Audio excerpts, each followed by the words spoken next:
All right, everyone, welcome. Today, we're going to crack open Chapter 9 of LSAT Test Prep Mastery. We're diving deep into what is, and I'm not exaggerating here, probably the single most important part of your entire study process, how you actually review and analyze your own performance. So let's just start with the question that I know is haunting so many of you. You're putting in the hours, you're grinding out those practice tests, but that score, it just feels stuck in the mud, right? It is so frustrating. But today, we're going to get to the bottom of exactly why this happens and, more importantly, what you can do about it. And there it is. The book lays it out, plain and simple. This is the absolute core idea of the whole chapter. You see, the secret to breaking through that score plateau isn't about doing more tests. It's about being smarter with the tests you've already done. And that all starts with a really deep, methodical review. So here's our game plan for today. First, we're going to talk about why review is the real core of improvement. Then we'll build your systematic review toolkit. After that, we'll see how to turn those weaknesses into strengths. We'll even do a live review example together, and finally, we'll wrap it all up into your personal blueprint for growth. Let's get into it.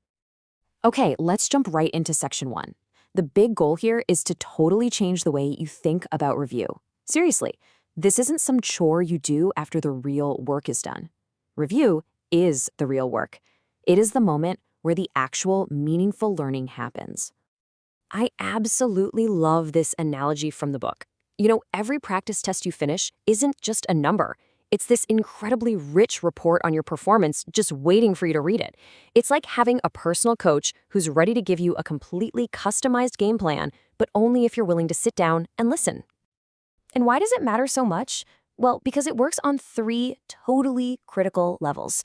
First, you start to spot your own personal patterns, the specific traps you always seem to fall for. Second, you go from just knowing the right answer to deeply understanding why it's right. And third, you get to fine-tune your actual strategy, things like your pacing, your diagramming, the whole shebang. So how do we actually do this? Let's build a real system you can use, a repeatable process. We're moving beyond just kind of glancing at what you got wrong. We're talking about a concrete toolkit and having the right mindset every single time you sit down to study. So here's a big strategic question. When's the best time to review? Right away, or should you wait? Well, what the book suggests, and this is really smart, is a kind of hybrid approach. If you review immediately, you capture your raw thoughts, but you might also be frustrated. If you wait a day, you get a fresh, more objective perspective, but you might forget why you chose an answer. The sweet spot? Make quick notes right after the test, then come back 24 hours later for the real deep dive. These three things right here are the pillars of a great review system. Number one, that performance journal or error log. It's completely non-negotiable. You have to do it. Two, use that combined timeline we just talked about. And three, find a balance between studying on your own and discussing questions with a group. It helps you build your own skills while catching blind spots you'd never see on your own. And this is what a good entry in that performance journal looks like. It's not just got it wrong. Look at the detail. It identifies the question, diagnoses the specific error, I misread the conclusion, and then, this is the magic part, it creates a concrete, actionable plan for the future. This level of detail is what turns that journal from a chore into your single most powerful study tool. Okay, this is a huge mindset shift. If you just beat yourself up every time you get a question wrong, you're going to burn out. It's just not productive. But if you can switch to a mindset of curiosity, every wrong answer suddenly becomes a gift. It's a little flaw in your thinking that you found before the real test day. It's a golden opportunity to fix it for good. All right, so once we've got that curious mindset locked in, now we can start the process of diagnosis. How do you systematically figure out exactly where you're going wrong so you can focus your energy where it'll make the biggest difference? The book lays out these 5 key ways to find your weaknesses. And notice, it's a mix of things. Full practice tests show you your stamina and performance under pressure. Section drills let you zoom in on one skill. That error log we talked about reveals the patterns. Getting feedback uncovers your blind spots. And analyzing your timing might show you that the problem isn't what you know, but how fast you can use it.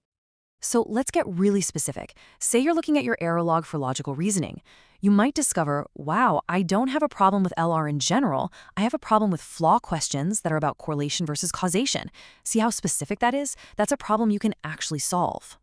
Or let's take reading comp. Maybe you realize you're a rock star at finding specific details in the text, but you consistently get questions about the author's primary purpose wrong.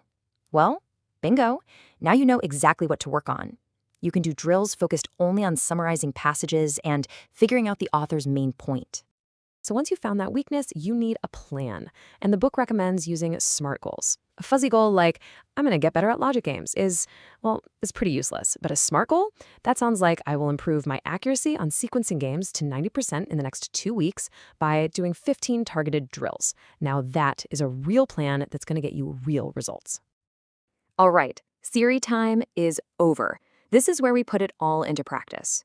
We've talked a lot about review, so now let's actually do a review together.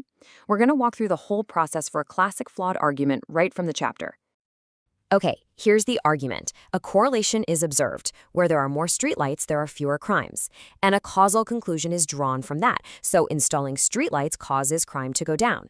Now, as you're reading that, your LSAT's spidey senses should be tingling. What's the potential issue here? And here's the entire 4-step review in action. Step 1, be honest about your initial gut reaction. Step 2, pinpoint the precise error. It's that classic correlation-causation mix-up. Step 3, truly understand why the right answer is right.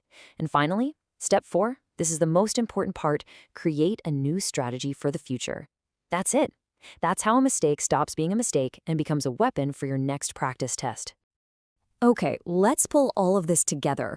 This last section is all about the core principles, the final takeaways that are going to guide your studying and really fuel your growth from this point forward. Look, if you forget everything else from today, just remember these 4 things.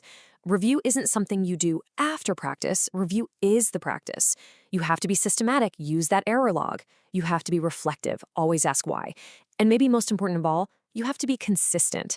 This has to become a totally non-negotiable part of every single study session you do.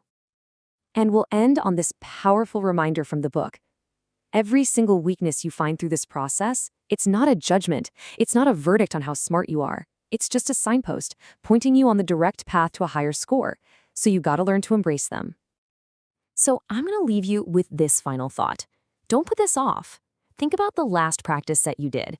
I want you to go back to just one question you got wrong and apply that 4-step process we just walked through. Your journey to the next level on your score report, it starts right there with that single curious review.